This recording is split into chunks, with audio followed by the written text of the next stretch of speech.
Hello. അങ്ങനെ Pravinkoodu shop എന്ന് പറഞ്ഞ പടം കണ്ടിരിക്കുന്നതാണ്. പ്രാവിൻകൂട് ഷാപ്പിന്റെ ട്രെയിലർ വന്നപ്പോൾ തന്നെ എനിക്ക് ഭയങ്കര ഇഷ്ടപ്പെട്ടായിരുന്നു കേട്ടോ.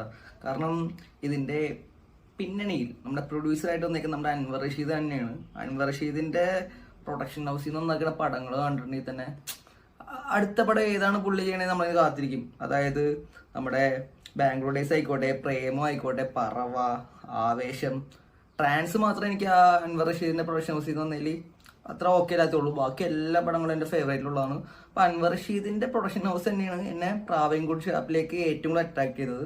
പിന്നെ നമ്മുടെ ബേസിൽ ജോസഫ്, സൗബിൻ, ഇതിന്റെ ക്യാമറ ചെയ്തേക്കുന്നത് ഷൈജു ഖാലിദ് ഒക്കെയാണ് പ്രാവിൻകൂട് ഷാപ്പ് എന്തായാലും ഫസ്റ്റ് തന്നെ പോയി കാണാം എന്നുള്ളൊരു എക്സ്പെക്റ്റേഷൻ തന്നത്. അങ്ങനെ ഞാൻ പടം കണ്ടു. സെയിം ടൈം എനിക്ക് പോസിറ്റീവും ഉണ്ട് നെഗറ്റീവും ഉണ്ട്. അല്ലെങ്കിൽ ഞാൻ പോസിറ്റീവ് പറയാം ആദ്യം തന്നെ. പടം ടെക്നിക്കലി വേറെ ലെവല് പടം കേട്ടോ, ഒരു രക്ഷയില്ല. കാരണം മേക്കിംഗ് അസാധ്യ മേക്കിംഗ് ആണ് പ്രാവിൻകൂട് ഷാപ്പിന്റെ. അതായത് ക്യാമറ ആയിക്കോട്ടെ, സൗണ്ട് ആയിക്കോട്ടെ, സെറ്റ് ആയിക്കോട്ടെ, കിട്ടില്ലൻ ഒരു മസ്റ്റ് വാച്ച് തിയേറ്ററിക്കൽ സീനുള്ള എല്ലാം ഇതിന്റെ മേക്കിങ്ങിലുണ്ട്. ഇതിൻ്റെ അകത്ത് ക്യാമറ ചെയ്തേക്കുന്നത് ഷൈജു ഖാലിദ്, അതാണ് എനിക്ക് ആദ്യം എടുത്തു പറയാനുള്ളത്. കുറേ ഷോട്ടുകൾ വേറെ ലെവല് സാധനം. ഇതിൻ്റെ അകത്ത് സിംഗിൾ ഷോട്ടിൽ ഉള്ള കുറേ സാധനങ്ങളുണ്ട്. ഒരു ചേസിങ് ഉണ്ട്. പിന്നെ നമ്മുടെ ബേസിൽ ബൈക്ക് ഓടിച്ചിട്ടുള്ള സീനുണ്ട്. അത് സിംഗിൾ ഷോട്ടാണ്. സിംഗിൾ ഷോട്ട് എന്ന് വെച്ചാൽ ക്യാമറ മുമ്പേ പോവും, ബേസിൽ പുറകെ ബൈക്ക് ഓടിച്ചുകൊണ്ടും. ഈ ബൈക്ക് ഓടിച്ചുകൊണ്ടിൽ കുറേ ഇടയിൽ കൂടിയൊക്കെ കയറുന്നുണ്ട്, സ്റ്റെപ്പ് ചാടി വരുന്നുണ്ട്. നമ്മൾ കണ്ടിരിക്കുമ്പോൾ ഇത് ഒറ്റ ഷോട്ടുമാണ്, ക്യാമറ മുമ്പിൽ എങ്ങനെ പോകണം. കാരണം ബൈക്ക് ഒരു സ്റ്റെപ്പ് ചാടിച്ച് വരുമ്പോഴേക്കും നമുക്കറിയാലോ അതിന് ബുദ്ധിമുട്ട്. ആ രീതിയിൽ ക്യാമറ പോകുന്നുണ്ട്. അതേപോലെ തന്നെ ചേസിങ് സീന്, ഇതേപോലത്തെ ഒരു ചേസിങ് സീന് ഞാൻ എൻ്റെ ഇന്ത്യയിലൊരു പടത്തിലും കണ്ടിട്ടില്ല സീരിയസ്ലി. കാരണം ഒരു ബസ് ഒരു സ്കൂട്ടറിനെ ചേസ് ചെയ്യുന്ന സീനാണ്. പക്ഷെ അത് ബസ് ഇങ്ങനെ വരുന്നു, സ്കൂട്ടർ വരുന്നു, ക്യാമറ അതിന് പോകുന്നു, വേറെ ലെവല്. മൂന്നാമത്തെ ഒരു സിംഗിൾ ഷോട്ട് സാധനം വരുന്നത് ഒരു ഫൈറ്റ് സീനാണ്.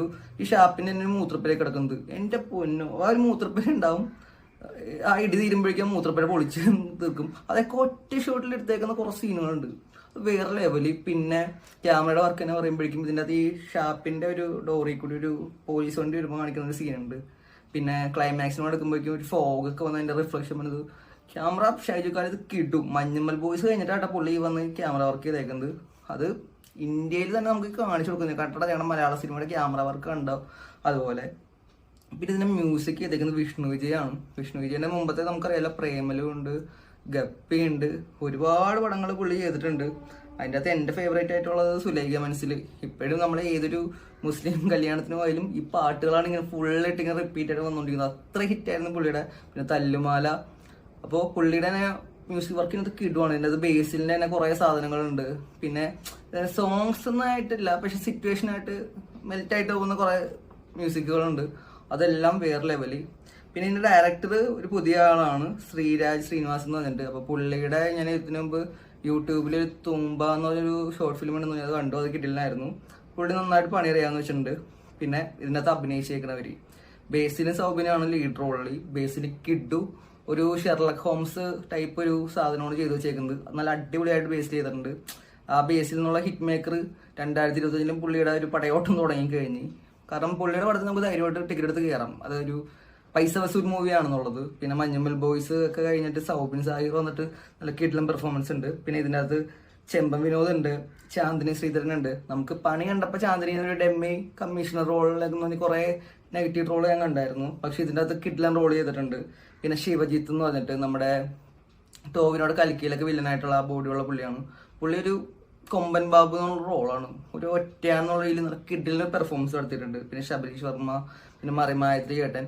അങ്ങനെ ഇതിനകത്ത് സപ്പോർട്ടിങ് റോൾസ് ഉള്ള ആൾക്കാരൊക്കെ വെറുതെ ജസ്റ്റ് ഒരു പാസിങ്ങോ അല്ലെങ്കിൽ സൈഡോ അല്ല, എല്ലാവർക്കും ഒരു കോൺവെർസേഷൻ, അല്ലെങ്കിൽ വന്നവരും നിന്നവരും പോയവരൊക്കെ ഡയലോഗ് അടിച്ച് കൊണ്ടുവിളയാടെന്ന് പറയില്ലേ, അങ്ങനത്തെ ഒരു സാധനമാണ്. അങ്ങനെ ടെക്നിക്കലി നോക്കുമ്പോഴേക്കും പടം ഒരു മസ്റ്റ് വാച്ച് തിയേറ്റർ വാച്ച് ആയിട്ട് എനിക്ക് തോന്നി. പക്ഷേ ഇത് എവരിവൺസ് കപ്പ് ഓഫ് ടീ ആണെന്ന് ചോദിച്ചിട്ടുണ്ടെങ്കിൽ എനിക്ക് അല്ല എന്ന് പറയും. കാരണം എല്ലാവർക്കും ഈ പടം വർക്ക് ആവണമെന്നില്ല.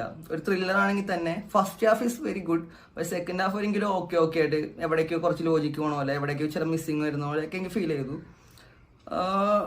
സെക്കൻഡ് ഹാഫ് എനിക്കൊന്നും കൂടി നന്നാക്കായിരുന്നു തോന്നുന്നു. കാരണം ക്ലൈമാക്സ് ഒക്കെ ഓക്കെയാണ്, ഞാൻ ഒരിക്കലും മോശം പടം എന്നല്ല പറയണേ. ഒരു ത്രില്ലർ പ്രതീക്ഷ പോകുമ്പോഴേക്കും നമുക്ക് ഇതിൽ കൂടുതൽ നമ്മളൊരു ത്രില്ലർ പ്രേമിക്ക് ഇതിലും കൂടുതലായിരുന്നെങ്കിലേ എന്ന് ആഗ്രഹിച്ചു പോകും. ഇപ്പൊ നമ്മൾ ട്രെയിലറൊക്കെ കണ്ട മാതിരി ഒരു ഷാപ്പിൽ നടക്കുന്ന കൊലപാതകവും അതിനെ തുടർന്നുള്ള അന്വേഷണം തന്നെയാണ് കഥയുടെ തീം. ഒരു നല്ലൊരു ട്വിസ്റ്റും കാര്യങ്ങളൊക്കെ ഉണ്ട്, നല്ലൊരു ക്ലൈമാക്സ് ആണ്. ക്ലൈമാക്സിലൊക്കെ ഒരു വില്ലൻ ഒരു റോളൊക്കെ ആയിട്ടൊരു കോൺവെർസേഷൻ ഉണ്ട്. അത് സ്പോയിലറായി പോകും പറഞ്ഞാൽ, പക്ഷെ ആ ഒരു കോൺവെർസേഷനൊക്കെ നല്ല അടിപൊളിയായിട്ട് എടുത്തിട്ടുണ്ട്. അതായത് ആ ഒരു കൊലപാതകത്തിന് പിന്നിലുള്ള റീസൺ അതൊക്കെ നമുക്ക് കൺവിൻസ് ചെയ്യാവുന്ന റീസൺസ് ആണ്. പക്ഷെ ആ ഒരു സിറ്റുവേഷനോട് അടുക്കുമ്പോൾ അവരുടെ ഒരു മാനസിക മുഹൂർത്തങ്ങൾ അതൊക്കെ നല്ല അടിപൊളിയായിട്ട് ചെയ്തിട്ടുണ്ട്. ഇതിന്റെ സസ്പെൻസ് കൊണ്ടുകൊണ്ട് എനിക്ക് ആ ഒരു സീനുകളൊക്കെ എടുത്തു പറയാൻ പറ്റില്ല. പക്ഷേ സ്ക്രിപ്റ്റ് വൈസ് നോക്കുമ്പോഴേക്കും കുറച്ചും കൂടി ബെറ്റർ ആക്കാമായിരുന്നു, കുറച്ചും കൂടി ബെറ്റർ ഔട്ട്പുട്ട് അവർക്ക് തരായിരുന്നു. കാരണം ടെക്നിക്കലി ഇത്രയും വേറെ ലെവലിലേക്ക് ഒരു പടം ആകുമ്പോഴേക്കും സ്ക്രിപ്റ്റിലും കൂടി അവർ കുറച്ചും കൂടി ശ്രദ്ധിച്ചിരുന്നെങ്കിൽ പടം വേറെ ലെവലിൽ ഞാൻ എന്തായാലും പറഞ്ഞേനെ. അപ്പൊ എന്തായാലും മസ്റ്റ് വാച്ച് ആയിട്ട് തിയേറ്ററിൽ പോയി കാണാൻ പറ്റുന്ന പടമാണ്. ക്യാമറ സൗണ്ട് ഒക്കെ നല്ല അടിപൊളിയായിട്ടുണ്ട്. മറ്റേ തിയേറ്റർ കൂളിംഗ് രീതിയിലുള്ള മ്യൂസിക്കാണ്. അപ്പോൾ ഇത് കാണാൻ പോകുന്ന പ്രേക്ഷകരോട് നിങ്ങൾ ഭയങ്കര ഒരു ത്രില്ലിംഗ് മൂവി ഒന്നും പ്രതീക്ഷിച്ച് പോകണ്ട. ഒരു ആവറേജ് ത്രില്ലിംഗ് മൂവി, എന്നാൽ അതിന്റെ മേക്കിംഗ് കൊണ്ട് പടം വേറെ ലെവലായിരിക്കുന്നു. അങ്ങനത്തെ ഒരു മൂവി പ്രതീക്ഷിക്കുകയാണെങ്കിൽ ഒരിക്കലും നിങ്ങൾ നിരാശപ്പെടുത്തില്ല. പിന്നെ ഇതിൻ്റെ അത് കുറേ ഡബിൾ മീനിങ് അല്ല, ഡയറക്റ്റ് മീനിങ് കുറേ സാധനങ്ങളൊക്കെ വരുന്നുണ്ട് അവിടെ ഇവിടെയൊക്കെ ആയിട്ട്. അതൊന്നും പടത്തിന്റെ ആസ്വാദനത്തിന് ബാധിക്കുന്നില്ല. പക്ഷേ ഓക്കെ, എനിക്ക് പറഞ്ഞാൽ എനിക്ക് പടം ഇഷ്ടപ്പെട്ടു. എന്നാൽ സ്ക്രിപ്റ്റ് വൈസ് ഒരു ഓക്കെ ഫീലാണ് തന്നത്. അപ്പോൾ പടം കണ്ടവരാണെങ്കിൽ നിങ്ങളുടെ അഭിപ്രായം കമന്റ് ചെയ്യുക. കാണാത്തവരാണെങ്കിൽ അപ്പോൾ മറ്റുള്ള റിവ്യൂ ഒക്കെ കണ്ടിട്ട് അഭിപ്രായമൊക്കെ ചോദിച്ചിട്ട് പോയി കാണാം. എൻ്റെ റിവ്യൂ എൻ്റെ മാത്രം ഒരു പേഴ്സണൽ ആയിട്ടുള്ള ഒരു ഒപ്പീനിയൻ ആണ്. അപ്പോൾ അത് ചിലർക്ക് കണക്ട് ആവുന്നവരുണ്ടാവും, ചിലർക്ക് കണക്ട് ആവാത്തവരുണ്ടാവും. അപ്പോൾ ഇതാണ് എൻ്റെ പ്രാവീൺകോട് ഷാപ്പിനെ പറ്റിയുള്ള എൻ്റെ അഭിപ്രായം. അപ്പം ഇനി അടുത്ത വീഡിയോ കാണുന്നവരെ എല്ലാവർക്കും ബൈ ബൈ.